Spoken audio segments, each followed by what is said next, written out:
Səfərbərlik və hərbi xidmətə çağırış üzrə dövlət xidmətinin yaradılmasının 3-cü ildönümü münasibətilə Göygöl rayonunda keçirilən tədbirin iştirakçıları əvvəlcə ümummilli lider Heydər Əliyevin abidəsini ziyarət edib, torpaqlarımızın bütövlüyü uğrunda şəhid olan vətən oğullarının məzarları önünə qərənfillər düzüblər. Rəsmi hissədə çıxış edənlər yeni yaradılan qurumun hərtərəfli fəaliyyətindən danışıblar.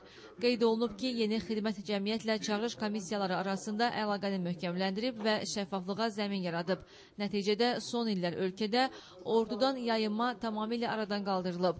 Səfərbərlik və hərbi xidmətə çağırış üzrə dövlət xidmətinin Göygöl rayon şöbəsinin rəisi Mayıl Şaferdiyev isə ötən 3 il ərzində çağırışçıların bölgü üzrə hərbi hissələrə rahat və təhlükəsiz çatdırılmasının təmin edildiyini diqqətə çatdırıb. Əvvəlki illərlə müqayisədə indi xidmət yerinin vaxtından əvvəl məlum olması çağırışçılarda və valideynlərdə orduya inamı daha da artırıb.